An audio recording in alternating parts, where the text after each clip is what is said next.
The economic cost of locking down the country was today put into numbers. Astronomical figures for government spending, debt and borrowing. And the Chancellor told the Commons we are only just beginning to pay the price for COVID. Our health emergency is not yet over, and our economic emergency has only just begun. The Office for Budget Responsibility says the economy this year has plummeted 11.3%. You have to go to the aftermath of the First World War to find anything comparable, and way back 3 centuries to find a figure as bad. The UK is forecast to borrow a total of £394 billion this year, equivalent to 19% of GDP. The highest recorded level of borrowing in our peacetime history. Underlying debt, after removing the temporary effect of the Bank of England's asset purchases, is forecast to be 91.9% of GDP this year. Government spending as a proportion of the entire economy has peaked in the past during world wars. Today, the Office for Budget Responsibility says it's at a comparable level, just under 60%, a peacetime record. The numbers we saw today are, just mind-bogglingly big. I mean, to have spent £280 billion more this year supporting the economy than was planned 9 months ago, it's almost impossible to put into words the scale of that. That's pretty much 2 additional national health services of spending. The Office for Budget Responsibility says growth in our towns will not return to normal until the end of 2022. Unemployment, they say, will rise to 2.6 million. In towns like Bicester, there are already many on the lookout for work. We have had a number of CVs and a number of people calling and asking, do we have any jobs, which is unusual. Definitely won't be looking to take anybody on, I don't think, for a long time. The Chancellor visited a research lab at a West London hospital. He confirmed that outside the NHS, public sector pay would be frozen, with only lower paid workers getting a £250 annual rise. And the Chancellor pulled back some of the non-COVID extra spending that had been promised for next year.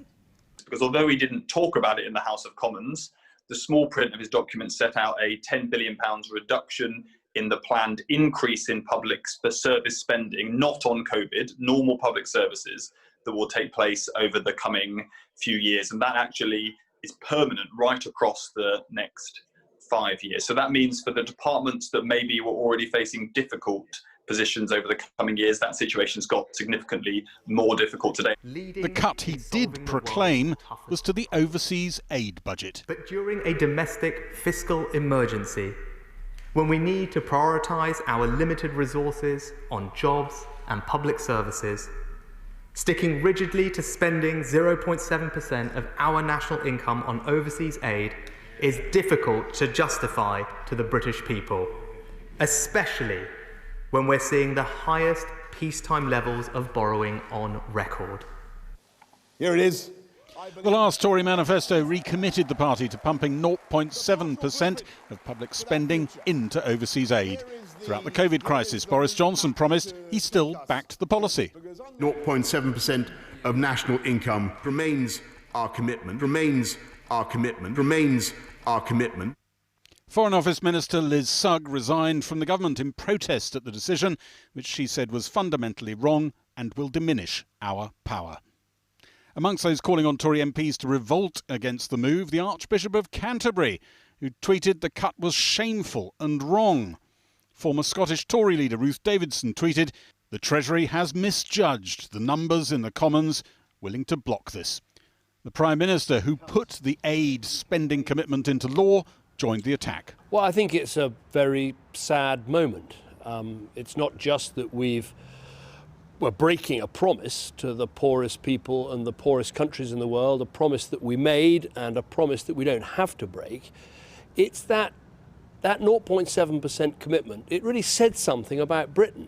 A similar amount to that cut, £4 billion, would go into improvements around Britain's towns. Tory MPs were deeply divided on the switch. His proposed breaking of the 0.7 promise and the 30% further reduction in cash will be the cause of 100,000 preventable deaths, mainly among children. So to cut our aid budget by a third in a year when millions more will fall into extreme poverty will make not just them poorer, but us poorer in the eyes of the world, because people will worry that we are abandoning a noble ideal. Can I support the Chancellor's decision to cut the overseas aid budget, which I think will be widely welcomed across the country and the real world, even if not always in here? And I suspect that the vast majority of the British public won't be asking why has he cut so much. They will probably be asking why are we still spending so much. The government now faces a battle to change the law on government aid spending. One more fight for a fractious party presiding over extraordinary times. Well, earlier I got a few minutes with the Chancellor for a short interview on behalf of all of Britain's broadcasters. Chancellor, we're facing an economic emergency of historic proportions. You made that clear. Will you level with the British people? Are we all facing higher taxes to pay for this? Well, what I did say today is that we are facing an economic emergency, but the priorities that we outlined today, I think, are the priorities of the British people. We're immediately focused on protecting people's jobs and their health through this health crisis, but we're also getting on delivering the things we said we would. So stronger public services with more money for hospitals, schools and safer streets, but also delivering a once-in-a-generation investment in infrastructure to drive growth and jobs across the country. Now, you didn't mention Brexit in your statement. The Office for Budget Responsibility, however, mentioned it 62 times. They forecast that the failure to secure a Brexit deal with the EU would knock 2% off GDP and could cost 300,000 jobs. Do you agree or disagree with the Bank of England governor who warned that no deal would cause greater economic damage than COVID? So what you saw today from the forecast is that our economy is facing enormous stress, and they've painted a very sombre picture of what's happening to our economy right now. With regard to the Brexit negotiations, those negotiations are ongoing, they're intense, and people are working very hard, and I remain hopeful that we can reach an agreement with our European partners. Because you need that agreement. Well, I think with a spirit of goodwill and constructive attitude on all sides, we can get there. We've always been very transparent and consistent about what we need, which is, not much more than any other country has asked of the EU. So I remain hopeful that we can reach that agreement. To pay the bills, you've broken your manifesto promise on international aid. 5 former Prime Ministers and the Archbishop of Canterbury oppose it. An International Development Minister has quit. You've called it a tough choice, but is it actually morally wrong? Well, in the context of what we're seeing, which is an economy under enormous stress and peacetime record borrowing and debt levels, I think it's right that we focus on the British people's priorities, and that has meant I've had to make some tough decisions to enable that to happen. And that means temporarily we won't meet our 0.7% commitment on international aid, but we will still spend £10 billion supporting the poorest countries across the world next year, making us one of the most generous countries out of any other country. And that comes on top of a record settlement for our armed forces, and they also play a vital role in humanitarian missions all around the world. So we should hold our heads up high and be very proud of the role that Britain is playing to help the world's poorest. You've announced a pay freeze for millions of public sector workers.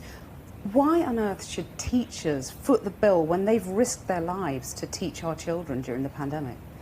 In the context of the fiscal and economic situation we face, we've had to make some decisions to make sure we can focus on the priorities of the British people. And for reasons of fairness, we've decided to make some decisions on pay. If you look at what's happening in the private sector, people are losing their jobs, very sadly. Their hours are being cut, their wages are being cut, they're often being furloughed with the uncertainty that comes with that. And in the context of that, it wouldn't be fair or right to have an across-the-board increase in public sector pay. So what we've done is take a targeted approach. Those in the NHS will see a pay rise next year. Those who earn under £24,000 will also see a pay rise. For everyone else, we will pause pay rises next year. But that still means a majority of people who work in the public sector will see an increase in their pay next year. And I think it's a fair and reasonable approach to take. You talk about people losing their jobs. 2.6 million people are forecast to be unemployed next year, almost as many as under Margaret Thatcher. This is actually a question from the footballer-turned-campaigner Marcus Rashford, who tweeted you, is the £20 a week universal credit uplift going to be taken away in April? Well, we put that in place at the start of this crisis to help people through the acute phase of this pandemic. And with everything else we've done, we've made a big difference to those who are on lower incomes. But that uplift lasts all the way to next spring. Given all the uncertainty that you've seen from the OBR today, it wouldn't be right to make permanent decisions of that nature right now. Let's get through the winter, see where we are with the virus and what the economy looks like, and decide then how best to support people. But everyone can rest assured we remain committed to making sure we look after the most vulnerable in our society. That's what we've done throughout this crisis, and that's what we'll keep doing.